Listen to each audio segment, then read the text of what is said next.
Hey, so wanted to do a video to sort of just explain how round two of cycle two of my chemo treatment is now concluded. So this is the first night this week where I don't have to take any more of them until the next month, and then I've got to go around do that 5 day cycle again. And it definitely hit me harder this time. Um, it's it's been weird though, because it's kind of like I'm gauging where I have control over it almost. Because it was making me vomit quite a lot. So obviously I was getting nausea. Um, but but then when it was mixed up with at the same time like how I'm feeling now, like if it was in the evening, when I've taken my full extract cannabis oil or FICO, when I've taken that, it could have been, I could have taken that hours ago. You know, it's like it hit me just before dinner, and now it's 8:20,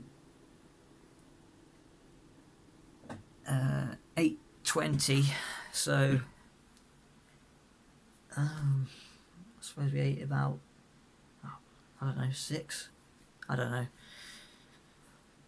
It's probably not a good idea for me to be cycling through different timed events while I'm this high.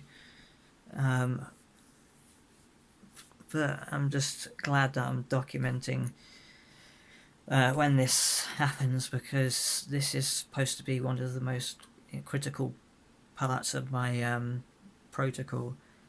And whatever happens, I just always want everyone to always know what it was that I did, and then if I have success with that, then it at least it's like a possible option for them, of one of hopefully many that they should consider.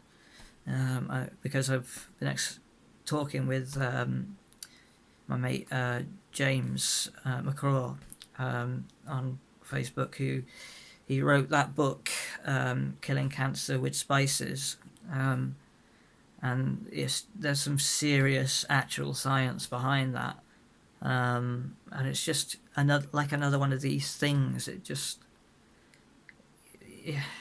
I saw this quite horrific video today on YouTube of this man explaining that he has just been diagnosed as terminal, and it's like in his thyroid, and that there's no hope. They're not giving him chemo and so on, and so he just said, "So I'm just dying." I remember he said, "And please don't give me all this bullshit like with cannabis oil and all that, because believe me, if it worked, it would be prescribed on the NHS." And I just thought, oh, oh mate. I mean, that's like a life just extinguished, just because there's some guys out there that want to go golfing a lot and afford lots of showy offy things and whatnot. I was talking to somebody about this the other day. I mean, it feels like there isn't a middle class anymore. There used to be this. I don't know if I've explained this on a previous vlog or something, so apologies if I have. But I'm just going to explain it anyway. So, what was I talking about? Fuck. I'm only joking, sort of. Oh, oh God. Yeah, that's just completely gone out of my mind. Whew. It's like when it's just like when I was a stupid teenager, and it was almost encouraged upon you to flood your brain, um, to stimulate it, like overstimulate it, and just completely flood it. Um, you know, I remember like terms like getting paralytic, like, oh, let's go get paralytic, and like we'll just still have like some gross pound shop whatever, um, white lightning or whatever it was, some kind of chavvy cider piss, whatever. It's all the same. It's all the same to me now. I haven't had a drop of alcohol since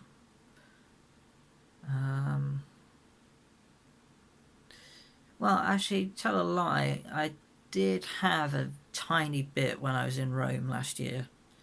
That was in July. But when in Rome, right?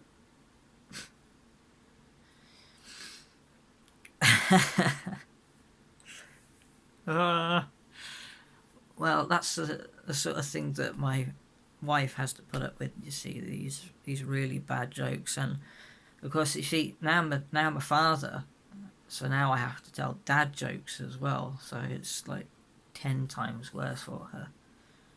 So big shout out to my wife, Nikki, for putting up with your absolutely stoned husband.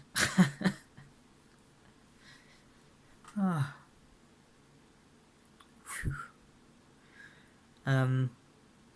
But hey, at least it's only going to last, what, an hour? You know, as I was just making a comparison about alcohol, I remember those times when I would get absolutely smashed on alcohol, like when I was like 18 or around that time. I actually started, you know, at the legal age. I didn't really like, at least I don't think, maybe the odd sly drop here and there, but I don't think I did have any drinks. No, yeah. So I was always like that feeling. I knew what that feeling was of being too drunk, and just that room spinning feeling. I always remembered when my dad had said, "Oh," when he'd explained to me what it feels like to be drunk, and he said it feels like the room is spinning, and it wasn't for him, so he didn't really go down that route. But you know, I'm glad he didn't because my dad is just absolute top bloke, and I just can't believe that we're both, me and my father at the moment, are fighting a cancer, fighting a actual cancer battle. You know, it just seems. I guess a lot of people would say, "Oh, because how can one family go through so much bad luck?" But I've known families that have been through much worse than this, because I can see a way out of this, potentially. I'll, and that's something you can't just talk out of me. It's just the facts. What I know about how much control I have here. Yeah, it's not just about one thing. You never rely on just cannabis oil, or just that would be just as useless as just relying on chemo and whatever the standard of care is, that doesn't provide a curative outcome. Now, thinking about that, I keep seeing a lot of stuff being said in the US at the moment about their health care system over there.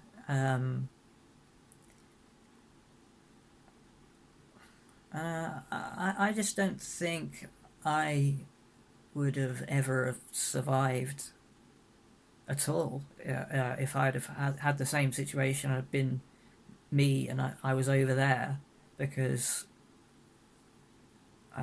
I just, you can compare obviously what your wages are here and what they'd be over there and so on, blah blah blah. And it was just I'd be like living on like the breadline. It'd be terrible. Um, and as somebody that has um, universal healthcare, um, that I have the privilege of that experience, and that's the only healthcare system I've only ever really known. Um,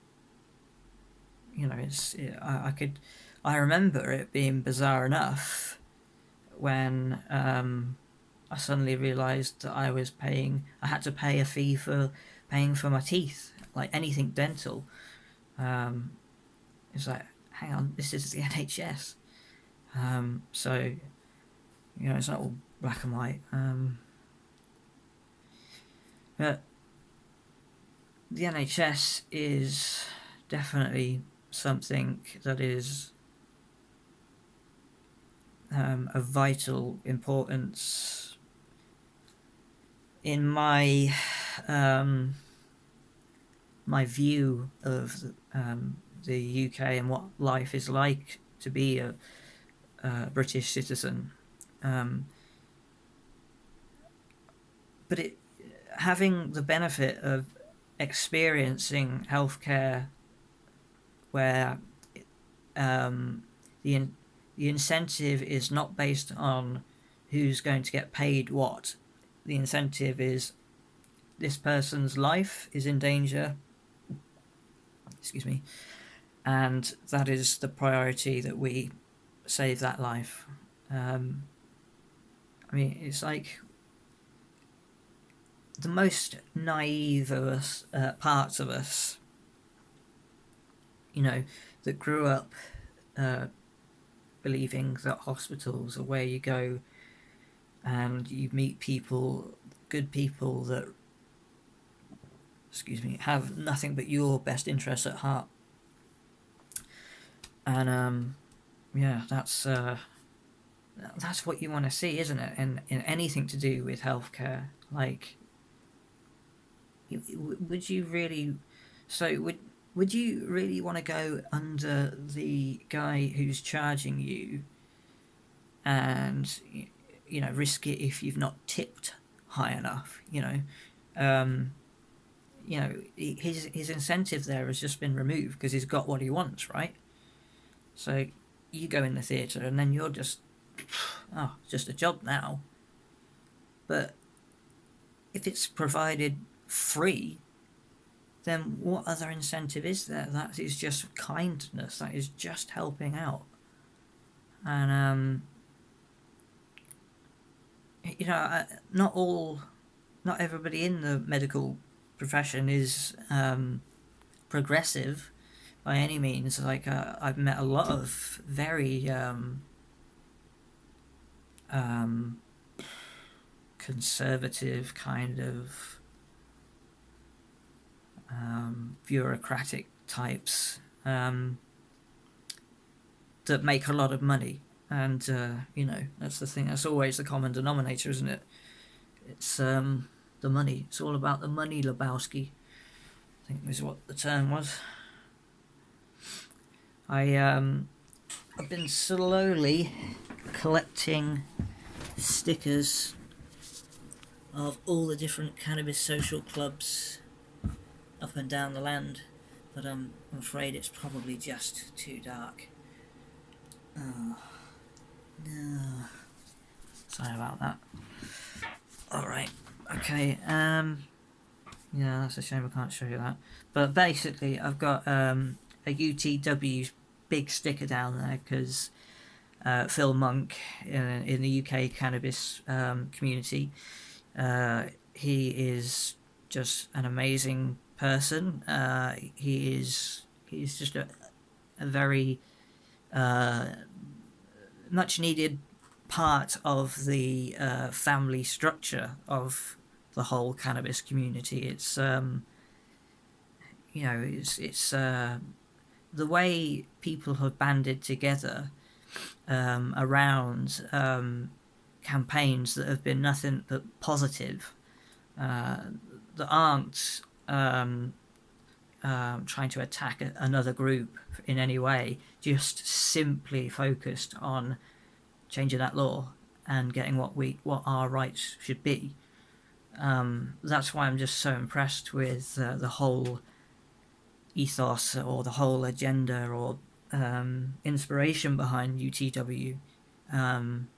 Because before Christmas, when I was just going out in Chester Town Centre with the leaflets that he'd sent us for free, and just being able to hand them out to people and so on, and just the leaflets were just so perfect as well, because they had all the gotchas about hemp, and you know, hemp really is a gotcha, because it's a gotcha against people that are still skeptical about whether it should be legal or not, because it is a gotcha. Because if you are going to sorry, I forgot my point there again, and I'm trying to release this bottle without it spraying everywhere, because it's got ketones in it. So that's exogenous ketones. God, I really wish I could rewind while recording somehow. And I can see what I was about to say. But can't be bothered, to be honest. Sounds like a lot of bother. Oh yeah, I think I was talking about UTW. Yeah. Yeah, Phil Monk, he gave me a t-shirt as well, and all these leaflets, and I was saying, yeah, there we go, the hemp gotcha. I call it a gotcha because those people that are skeptical about whether it should be legal or not, it's kind of like, why would you oppose what hemp can be used to create, and why it's like ecologically superior in terms of compatibility with Earth.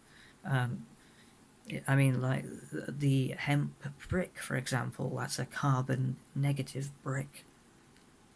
Okay, yeah, and I mean, imagine how easy it would be to just grow all those acres of hemp and cannabis, and to have all that medicine, and have all that fuel and all that energy and all that material just from one yield, just from one set of crops, one family of plants in the whole taxonomy of it all. Just think about that, right? That's insane. That's like a universe there. That's like, well, the moon goes around the Earth, and the Earth goes around the sun, and the solar system, and goes around the galaxy, and blah blah blah, and everything's going around something. There's always one thing getting bigger, and that's the way things go. Things just level up all the time. And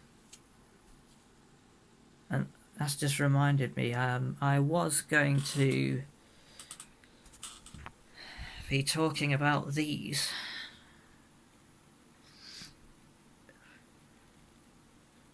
So, it's just gone to screensaver. They are what I consider the next priority in terms of making sure something is made. It is not criminalized, or is not prohibited, or is not hindering a independent public body of any kind from being able to produce a regulated market. And that's what's weird about how the establishment are now the only people who are left in terms of the political sphere of different people. Different archetypes. Different camps and so on. I mean, it's non-stop faction within factions and so on. But in all, where we're all going, sort of thing. The majority of what's out there has to be considered the best, right? And in terms of how I go about my protocol in terms of trying to beat this cancer, I mean, it'd be stupid of me to say that I could do it with just one thing. I could just use cannabis oil, and that's all I'd need. That would be very stupid, because I don't think I would be doing as good as I am now if I was that stupid to rely on one thing. And I've seen people go down that route, and I see it, the advantage of being in this club of people that have made it as long as I have, that have been in my sort of class, whatever you want to call it, of brain tumor patients. I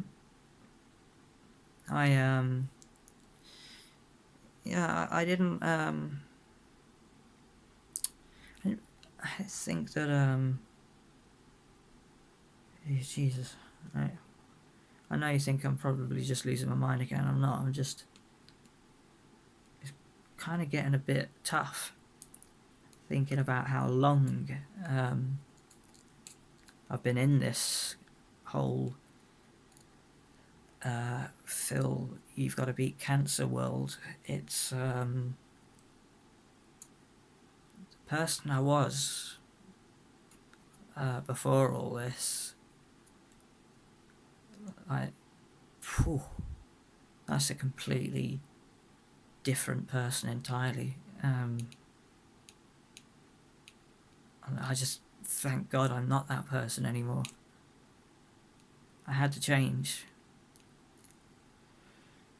If I didn't change, I don't think I'd be here.